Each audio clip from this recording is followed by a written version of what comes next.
Bahkan pada zaman dahulu, berdirilah sebuah kerajaan bernama Medang Kamulan.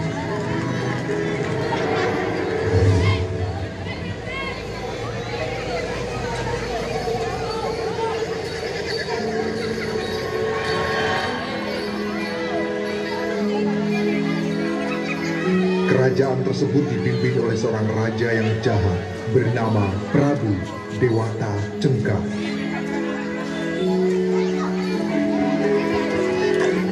Sang raja memiliki kebiasaan yang membuat rakyat Medang Kamulan sangat ketakutan, yaitu menyantap manusia.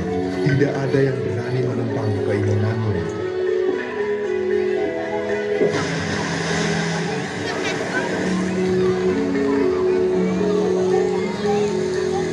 Suatu hari, di tengah samudera, seorang pemuda sedang berlayar bersama kedua abdi setianya.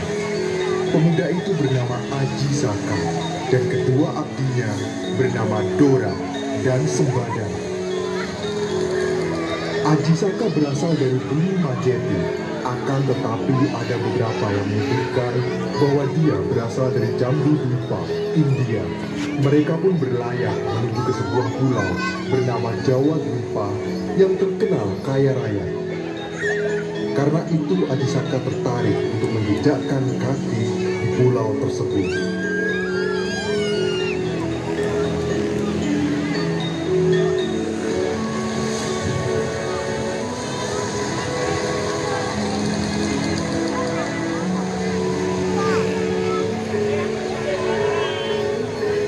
Setibanya mereka di Pulau Jawa, Aji Saka melanjutkan perjalanan dengan menembus hutan belantara untuk mencari penduduk sekitar guna mendapatkan informasi di mana letak desa atau kerajaan terdekat, karena tujuannya adalah menyebarkan ilmu pengetahuan kepada masyarakat.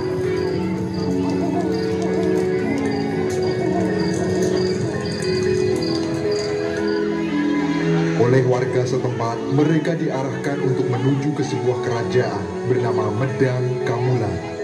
Berangkatlah mereka menuju kerajaan itu.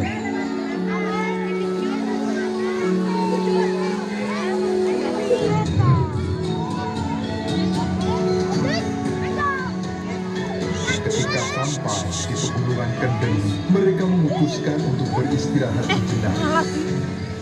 Iya tadi.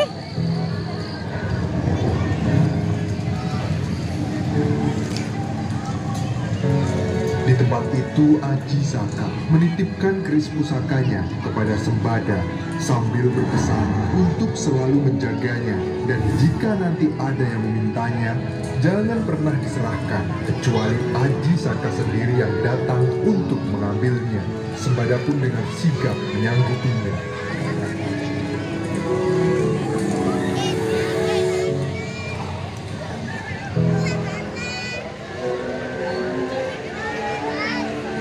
Perjalanan menuju Medang Kamulan dilanjutkan oleh Aji Saka bersama Dora.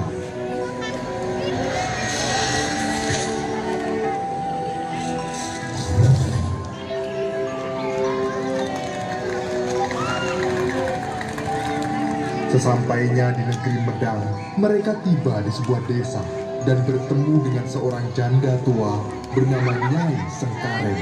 Setelah memperkenalkan diri serta berbincang-bincang, Nyai Sengkaren mengetahui tujuan Aji Saka. Akhirnya mereka diajak pulang oleh Nyai Sengkaren, karena selama ini Nyai hidup sebatang kara. Kini keduanya telah dianggap seperti anak sendiri, sementara Aji Saka dan Dora merasa senang karena mendapatkan tempat tinggal di desa tersebut.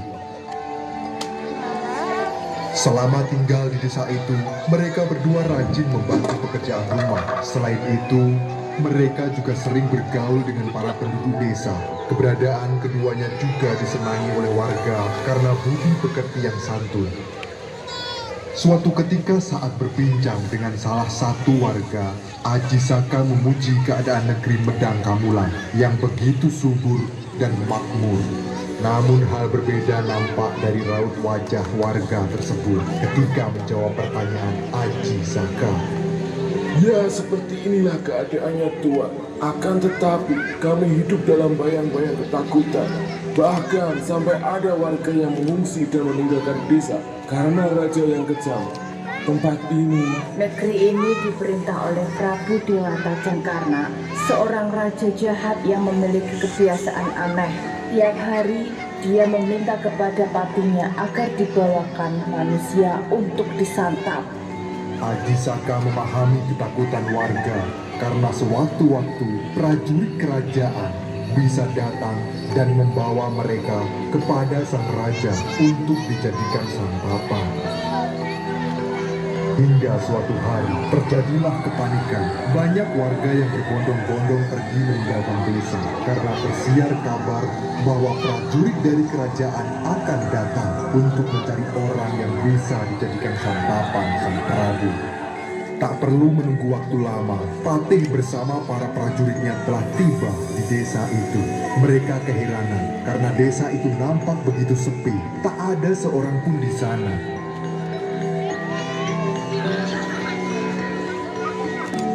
Patih memerintahkan seluruh prajuritnya untuk mencari setiap sudut di semua tempat.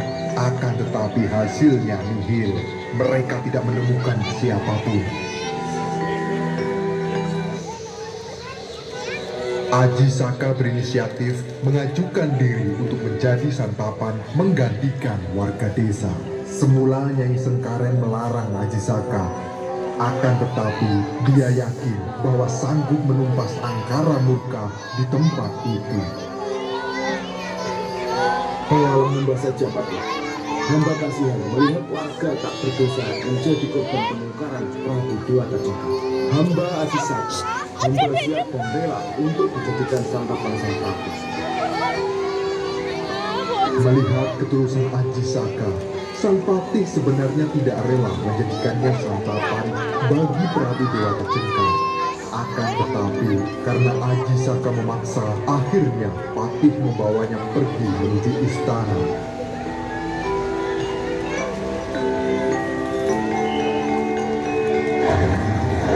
Di kerajaan sang Prabu mulai gusar karena patih tidak kunjung datang.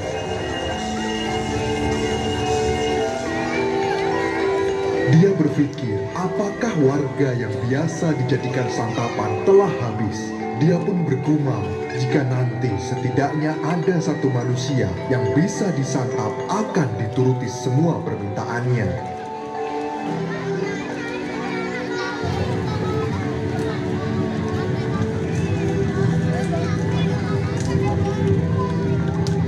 Saat mereka tiba di istana, Prabu Dewata Cengkar senang karena patih telah tiba membawakan makanan.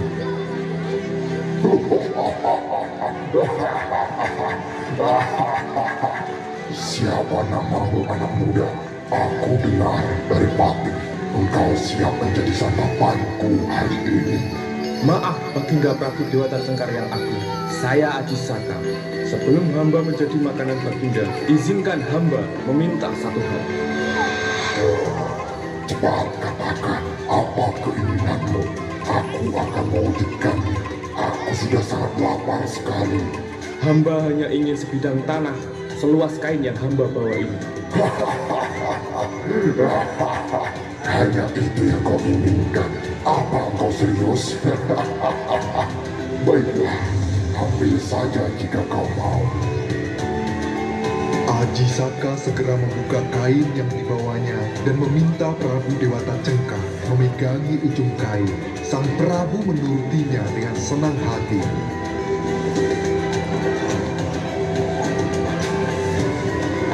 Namun ajaibnya, saat mereka sedang mengukur tanah sesuai permintaan Aji Saka, kain itu terus memanjang hingga melebihi kerajaan Prabu Dewata Cengkar. Kain itu membentang dari istana melewati perkampungan penduduk, hutan, gunung, bahkan sampai ke lembah Ngarai.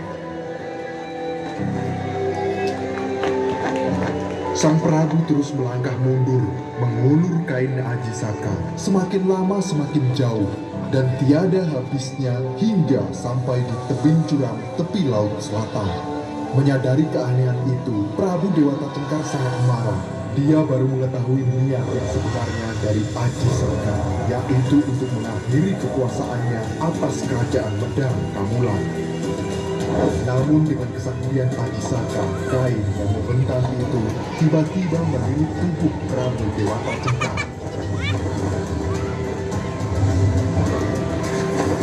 Lilitan itu sangat kuat hingga tubuh sang Prabu yang besar bagaikan raksasa tidak mampu bergerak sedikit pun. Kemudian kain itu disentakan oleh Aji Saka.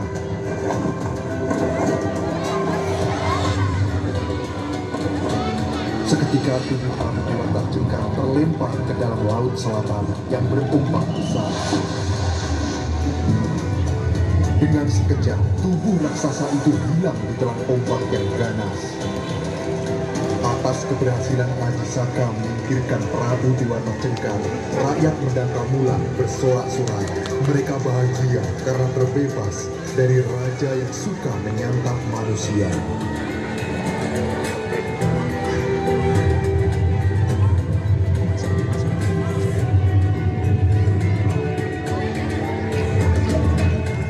Akan tetapi, tanpa sepengetahuan Aji Saka, Prabu Dewata Cengkar ternyata masih bisa bertahan di dalam lautan.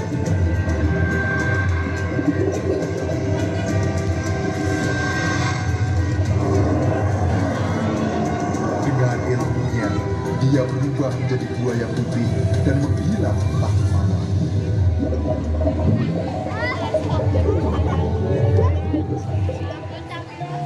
Aji Saka kini dinobatkan sebagai raja di Medang Kamulan.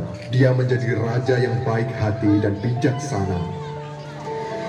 Medang Kamulan pun mengalami masa kejayaannya pada saat pemerintahannya. Suatu ketika, Prabu Aji Saka teringat dengan keris pusaka yang dia titipkan kepada Sembada.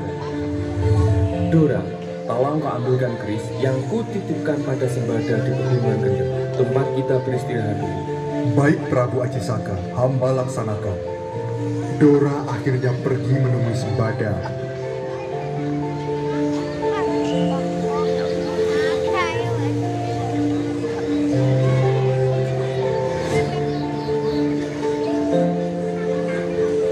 Setibanya di Gunung Kendeng, Dora menyampaikan pesan Aji Saka untuk mengambil keris pusaka. Sembada, aku diutus Paduka untuk mengambil keris. Di manakah keris itu berada? Ada, akan tetapi maaf, aku tidak bisa menyerahkan kepadamu atau orang lain, kecuali Prabu Aji Saka sendiri yang datang untuk mengambilnya. Jadi kau tidak mempercayaiku? Aku benar-benar sudah diberikan perintah oleh sang Prabu. Kali ini tidak, aku tetap memegang teguh amanat Paduka walau bagaimanapun keadaannya. Sepertinya kau memang harus dipaksa, Sembada. Aku akan merebutnya karena perintah Prabu Aji Saka adalah membawa pulang keris pusaka itu.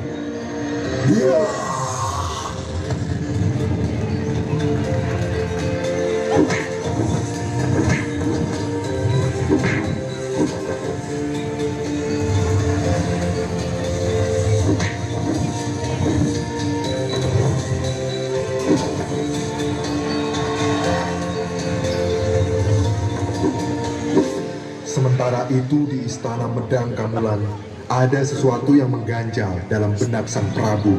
Entah apa itu, dan tidak seperti biasanya Dora pergi begitu lama. Akhirnya Prabu Aji Saka memutuskan pergi menyusul kedua abdinya di Pegunungan Kendeng. Selama perjalanan, dia merasakan ada hal buruk yang sedang terjadi. Sesampainya di tempat tujuan, Aji Saka terkejut melihat Dora dan Sembada tergeletak di tanah tak bernyawa. Terlihat bekas pertarungan yang sangat dahsyat terjadi di tempat itu. Rupanya mereka bertarung hingga tewas demi memegang amanah yang mereka emban. Maafkan aku, sungguh kalian berdua adalah orang-orang yang setia kepadamu. Untuk mengabadikan kesetiaan keduanya, Prabu Aji Saka menuliskan sesuatu di sebuah batu yang bertuliskan Hono Coroko, Doto Sowolo, Podo Joyonyo, Moko Botong. Tulisan Aji Saka pada batu tersebut menjadi asal-usul huruf Jawa atau dikenal sebagai aksara Jawa. Inilah aksara Jawa yang sekarang anak-anak sulit untuk belajar membaca. Ya, memang aksara Jawa ini sulit untuk dipelajari, tapi dengan belajar sungguh-sungguh akhirnya bisa mengenal dan mengerti apa